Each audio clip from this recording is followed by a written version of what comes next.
The Oil for Development get requests from different governments in developing countries. I think we now have got requests from more than 60 countries for assistance.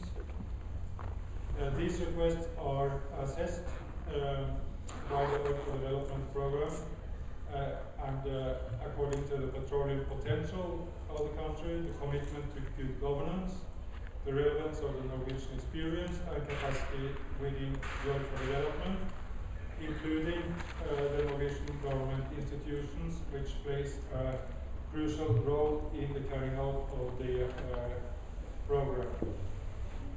The Norwegian experience and best international practice is brought to play in the cooperation.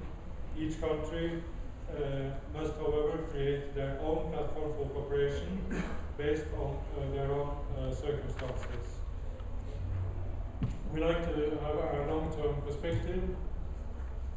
5 years is the normal, and we insist upon a holistic approach where resource, revenue, and environmental governance are all part of the package.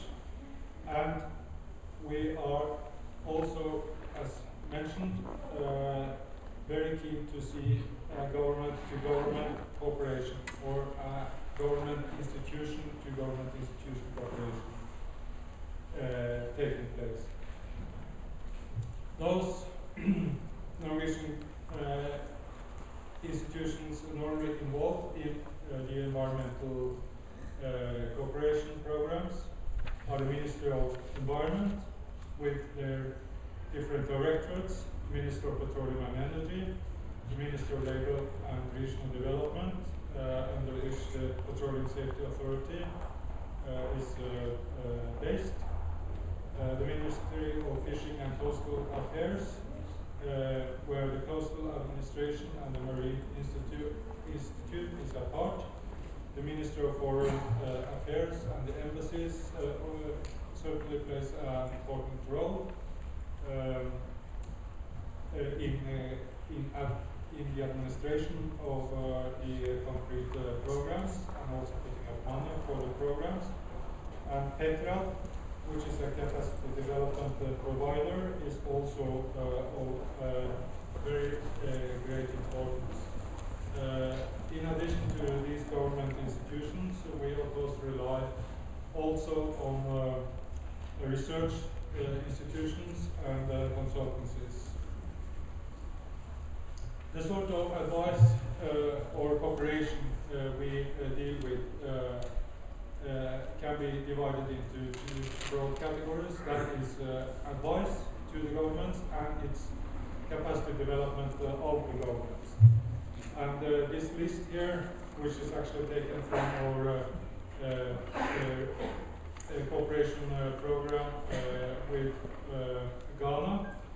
You can see it's rather a full list of activities, beginning with policy formulation, legal and institutional framework, data management, standard regulations, permitting, compliance, monitoring, waste management, health, safety, risk assessment, emergency response, community issues, spatial and land use planning, coastal zone management, regional and international cooperation, and impact assessment.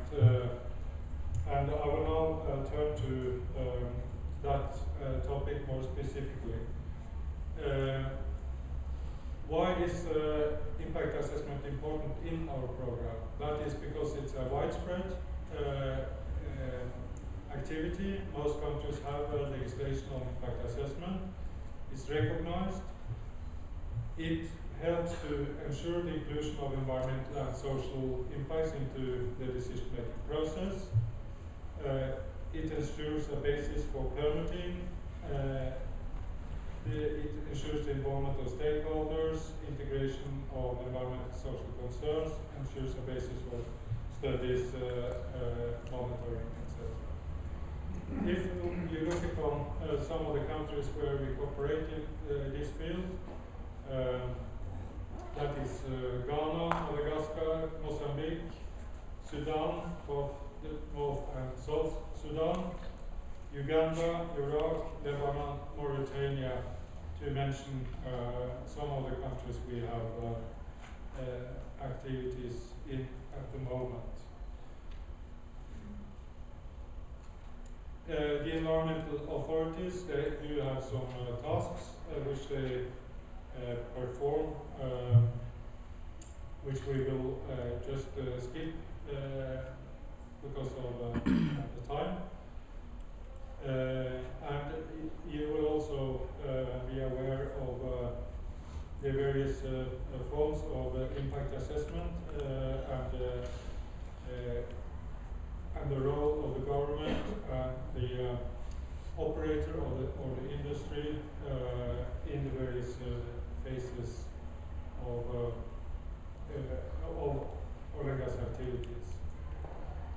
With regard to our specific experience on EIA, I think we at this stage can say that one of the things we have discovered is that there is rooms for improvement, large rooms regarding environmental and social data in the countries, and also with regard to monitoring. We have seen that there is a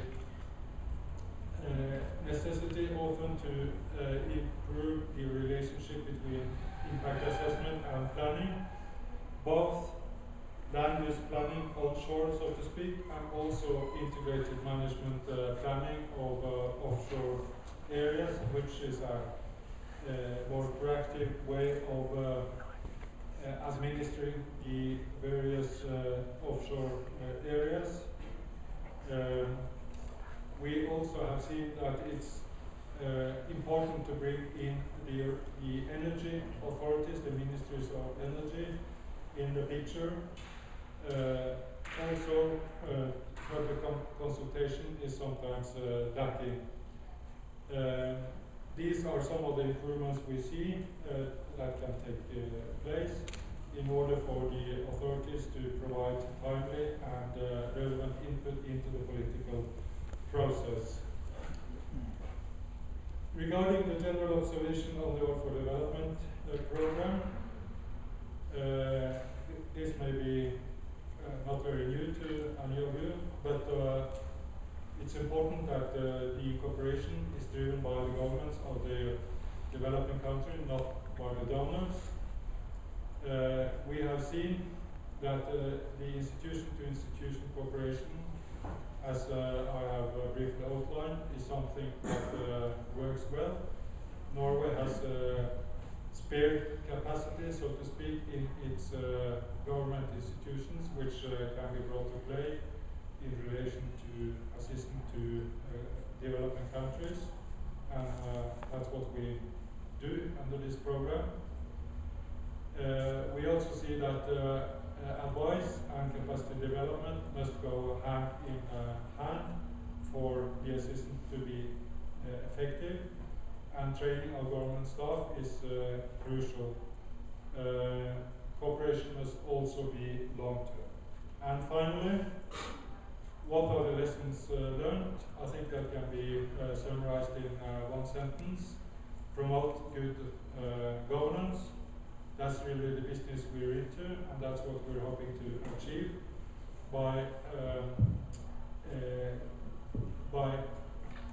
trying to work along the lines to minimize risks, maximize benefits from the oil and gas industry, protect the environment and renewable resources, to improve participation of stakeholders and the public, to have respect for human rights, to put weight on transparency and accountability. Thank you very much. Thank you very much, Tanya. A few questions I think we can take. We're reasonably okay with time. So if anybody would like to ask Tanya a question or two while he's up there, you're welcome. It's not that early. Yes. You can have the mic. Is a very simple question. My name is Deirdre Lepin, University of Pennsylvania. Your program seems to work primarily with governments, appropriately. Do you also work directly with the communities who will be affected by the oil and gas development? Not directly. We work with civil society organizations, both, and the way we do that is that we normally support the Norwegian civil society, which have branches in the countries in question. So they work with their counterparts in Ghana, Uganda, Mauritania, Madagascar.